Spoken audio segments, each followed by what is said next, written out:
बालविवाहाला आळा घालण्यास महाराष्ट्र राज्य बाल हक्क संरक्षण आयोगाने मुलगी कायदेशीर वयाची आहेत की तर मंगल कार्यालये आणि संबंधित ग्रामीण भागात अजूनही छुप्या पद्धतीने होणारे बालविवाह रोखणे वधूवराच्या नावाबरोबरच अजून एक महत्त्वाची गोष्ट पत्रिकेत टाकावी लागणार आहे। सरकारने आता एक मास्टर प्लॅन तयार केला आहे। महाराष्ट्र राज्य बाल हक्क आयोगाच्या नवीन शिफारसीनुसार वराची जन्मतारीख छापणं अनिवार्य असणार आहे।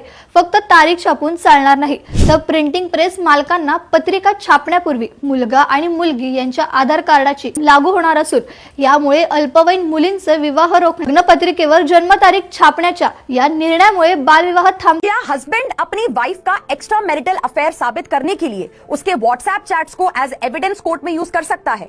हुआ यूं कि फैमिली कोर्ट में हस्बैंड वाइफ का मेंटेनेंस का केस चल रहा था, लेकिन हस्बैंड बोला कि मैं मेंटेनेंस क्यों दूं, क्योंकि मेरी वाइफ का किसी दूसरे आदमी के साथ एक्स्ट्रा मैरिटल अफेयर है और इसलिए उसे मेंटेनेंस नहीं मिल सकता। लॉ भी यही कहता है कि अगर वाइफ अडल्ट्री में हो तो सेक्शन 125 सीआरपीसी में वो मेंटेनेंस नहीं मांग सकती है। अपनी बात साबित करने के लिए हस्बैंड लाया अपनी वाइफ और दूसरे आदमी के बीच की व्हाट्सएप चैट्स। हस्बैंड ने बोला कि चैट से पता चलता है कि वाइफ दूसरे आदमी के साथ फिजिकल रिलेशंस में है और इससे एक्स्ट्रा मैरिटल अफेयर साबित हो जाता है। लेकिन फैमिली कोर्ट ने चैट्स को एज अ एविडेंस एक्सेप्ट करने से मना कर दिया। रीजन, क्योंकि हस्बैंड ने सेक्शन 65B एविडेंस एक्ट का सर्टिफिकेट नहीं फाइल किया था। 65B कहता है कि इलेक्ट्रॉनिक एविडेंस जैसे कि व्हाट्सएप, ईमेल या कॉल रिकॉर्डिंग एविडेंस में सिर्फ तब एक्सेप्ट होती है जब उसके साथ 65B का सर्टिफिकेट हो। तो फैमिली कोर्ट से रिलीफ ना मिलने पर हस्बैंड पहुंच गया हाई कोर्ट। हाई कोर्ट ने कहा कि section 14 family courts act clearly कहता है कि कोर्ट किसी भी एविडेंस को एक्सेप्ट कर सकती है अगर वो किसी भी केस को ठीक से डिसाइड करने में हेल्प करे।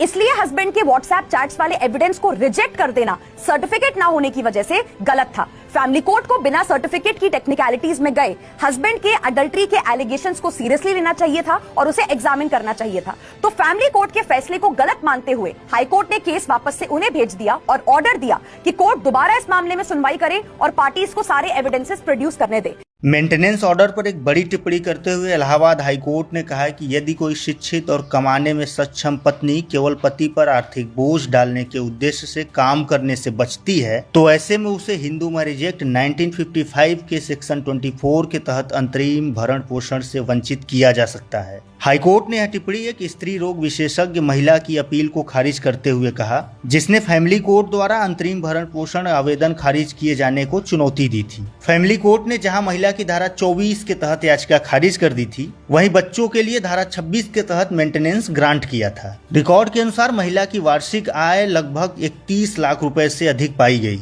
हाईकोर्ट ने कहा कि महिला अपनी योग्यता और विशेषज्ञता के आधार पर पर्याप्त आय अर्जित करने में सक्षम है। ऐसे में केवल पति पर निर्भर रहने के उद्देश्य से काम न करना मेंटेनेंस का आधार नहीं बन सकता। इन्हीं टिप्पणियों के साथ हाईकोर्ट ने फैमिली कोर्ट के आदेश को सही ठहराते हुए महिला की अपील को खारिज कर दी।